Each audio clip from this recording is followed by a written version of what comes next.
जय हिंद मेरे प्यारे दोस्तों, हमारे इस चैनल नेक्स्ट टाइम में आपका स्वागत है। देखिए यहाँ पर government of national capital territory of Delhi के अंतर्गत पे डायरेक्टरेट जनरल ऑफ होमगार्ड के लिए यहाँ पर नोटिफिकेशन अपडेट किया गया लगभग 10,285 पोस्टों के लिए। ठीक है, 10,285 पोस्टों के लिए। कितना मैं यहाँ पर नोट कर देता हूँ आपके लिए ताकि आप कन्फ्यूजन ना हो।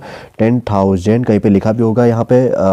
इसके अंतर्गत की बात करेंगे तो कितना मैं वापस रिपीट करता हूँ, 10,285 पोस्टों के लिए यहाँ पर नोटिफिकेशन अपडेट किया गया। ठीक है, जो भी आपके फॉर्म भरने के लिए इंपॉर्टेंट इन्फॉर्मेशन होगा तो सॉलिड रूप से इस वीडियो के अंतर्गत पर आपके लिए पूरा इन्फॉर्मेशन यहाँ पर प्रोवाइड करने की कोशिश की जाएगी।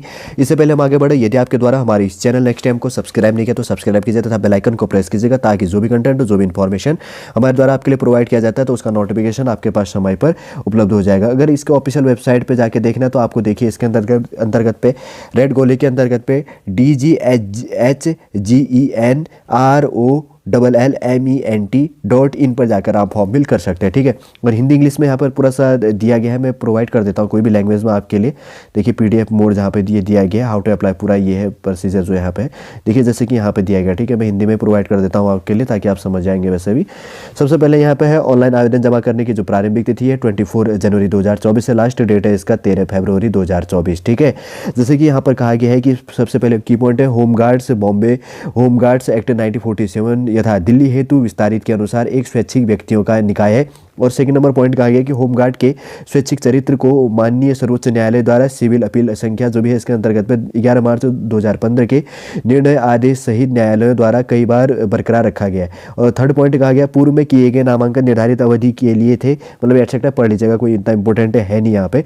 थोड़ा सा यहाँ पर देखिए जैसे कि 10,285 होमगार्ड स्वयंसेवकों के 3 साल की अवधि के नामांकन में यहाँ पर पढ़ के बता देता हूँ। ठीक है, 3 साल की अवधि के नामांकन जिसे 2 साल तक बढ़ाया जा सकता है के लिए ऑनलाइन आवेदन आमंत्रित किए जाते हैं, जिसमें अनुसूचित जाति, अनुसूचित जनजाति और अन्य पिछड़ा वर्ग के उम्मीदवारों के लिए क्रमशः 15%, 7.5% और उसके बाद में 27% आरक्षण है। प्रत्येक श्रेणी में 1/3 33.33 रिक्तियाँ महिलाओं के लिए आरक्षित है, 37 है।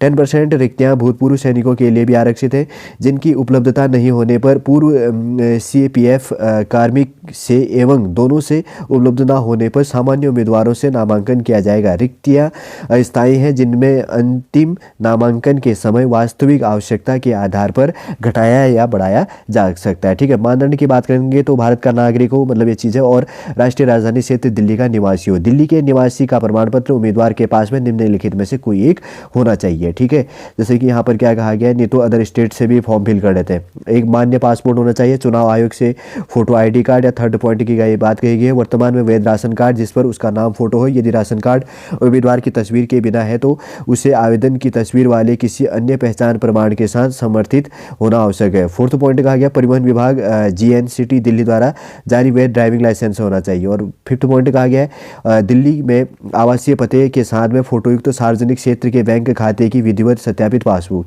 या ये कहा गया है राजस्व विभाग के अंतर्गत पे GNCT दिल्ली के सक्षम प्राधिकृत प्राधिकारी द्वारा जारी प्रमाण पत्र। यहाँ पर अगर एज लिमिट की बात करेंगे तो उम्र 20 साल और मिनिमम 20 साल और मैक्सिमम 45 मांगा गया। आपका डेट ऑफ बर्थ 2 जनवरी 1979 से पहले और 1 जनवरी 2004 के बाद का नहीं होना चाहिए। पूर्व सैनिक तथा पूर्व CAPF कर्मियों के लिए 54 ईयर्स इसके अंतर्गत बनाए। शैक्षणिक योग्यता इंपोर्टेंट क्वालिफिकेशन की बात करेंगे 12वीं पास, सीनियर सेकेंडरी भूतपूर्व सैनिकों तथा भूतपूर्व CMPF कर्मियों के लिए इसके अंतर्गत पे जैसे कहा गया है के लिए 10वीं पास। ठीक है, और हाइट की बात कही गई है ऊंचाई पुरुष के लिए न्यूनतम 165 सेंटीमीटर और फीमेल के लिए 152 सेंटीमीटर इसके अंतर्गत पे कहा गया। जैसे कि कहा गया कि उम्मीदवार के पास में केंद्र शासित प्रदेश दिल्ली के निवासी का प्रमाण पत्र, शिक्षा, आयु आरक्षण और बोनस अंक से संबंधित प्रमाण पत्र दस्तावेज होने चाहिए जो लिखित परीक्षा के बाद दस्तावेज सत्यापन के दौरान प्रस्तुत किए जाने हैं और उन्हें नामांकन हेतु विज्ञापन प्रकाशन की तारीख से पहले जारी किया हुआ होना चाहिए। ये चीज़ भी आपको इसके अंतर्गत पर ध्यान में रखना है। और उम्मीदवार को दौड़ में उत्तीर्ण होना होगा जिनके लिए मापदंड 1/1/2024 को आयु के अनुसार इस प्रकार लिया जाएगा। 30 वर्ष तक के लिए देखिए यहाँ पर जैसे कि है 30 वर्ष तक के लिए 1600 मीटर 6 मिनट में पार करना है। 30 से लेकर 40 वर्ष के एज के लिए 1600 मीटर दौड़ 7 मिनट में पूरी करनी है। और 40 से लेकर 45 वर्ष के बीच में जो है 1600 मीटर रेस 8 मिनट के अंतर्गत पर। और जो इसके अंतर्गत है 45 वर्ष से अधिक आयु के भूतपूर्व सैनिक है जिसके अंतर्गत पूर्व CAPF। ठीक है, वहाँ पर गलत है। ठीक है, ये चीज़ ध्यान में रखना है, CAPF है, सेंट्रल CAPF। ठीक है, जिसको कहा जाता है सेंट्रल आर्म पुलिस फोर्स, जिसको कहा जाता है, जिसको 1600 मीटर पार दौड़ कितने 10 मिनट के अंतर्गत में पार करना है मेल के लिए। और फीमेल कैंडिडेट के लिए जैसे कि यहाँ पर है 30 वर्ष तक की अगर फीमेल है तो उसको 1600 मीटर दौड़ 8 मिनट में, और 30 से लेकर 40 ईयर्स है तो 1600 मीटर दौड़ 9 मिनट में, और 40 से लेकर 45 ईयर्स के बीच में उसका एज है तो 1600 मीटर दौड़ 10 मिनट के अंतर्गत में। अगर 45 वर्ष से अधिक आयु वाले भूतपूर्व सैनिक और पूर्व CAPF central arm police force के अंतर्गत में 1600 मीटर दौड़ 12 मिनट के अंतर्गत में यहाँ पर पार करनी। केवल वे उम्मीदवार जो शारीरिक मापन की दक्षता वरीयता PMET 1600 मीटर की दौड़ और ऊंचाई माप में अर्थ प्राप्त करते हैं वे लिखित परीक्षा में भाग ले सकते हैं। चयन आयोग मेरिट के अनुसार किया जाएगा, जिससे लिखित परीक्षा के अंकों में बोनस अंकों को जहां भी लागू हो जोड़कर अंतिम रूप किया जाएगा। चयनित उम्मीदवारों को मेडिकल परीक्षा उत्तीर्ण करनी होगी और पुलिस वेरिफिकेशन प्रमाण पत्र जमा करना होगा, जिसे दिल्ली पुलिस की वेबसाइट से प्राप्त किया जा सकता है। विस्तृत निर्देश नामांकन पोर्टल और DGAHG की वेबसाइट पर उपलब्ध है। ठीक है, और उसके बाद में फॉर्म फीस की बात करेंगे तो यहाँ पे 100 रुपये फॉर्म फीस पे करना है, ये चीज़ भी आपको ध्यान में रखना है।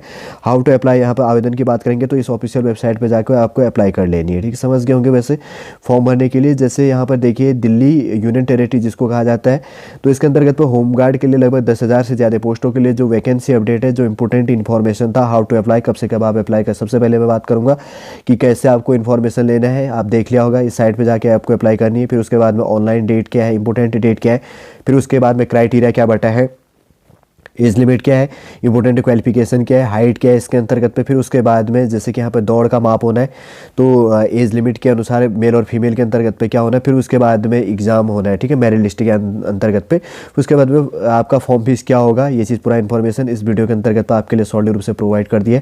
उम्मीद करूँगा दोस्तों सॉलिड रूप से आप समझ गए होंगे। दिल्ली यूनियन टेरेटरी के अंतर्गत पे कांस्टेबल के लिए जो वैकेंसी अपडेट है उसके लिए फॉर्म फिल करने के लिए किस प्रकार से आपको स्टेप टू स्टेप चलना है। सॉलिड रूप से जो इंपॉर्टेंट इन्फॉर्मेशन है फॉर्म भरने के लिए आप सॉलिड रूप से समझ गए होंगे। 10,285 पोस्टों के लिए वैकेंसी अपडेट है। ठीक है, चलिए दोस्तों वीडियो इन्फॉर्मेशन हम यहीं पे समाप्त करते हैं। नेक्स्ट क्लास के अंतर्गत पे, नेक्स्ट वीडियो के अंतर्गत पे हम आपसे मिलेंगे। जय हिंद, जय भारत।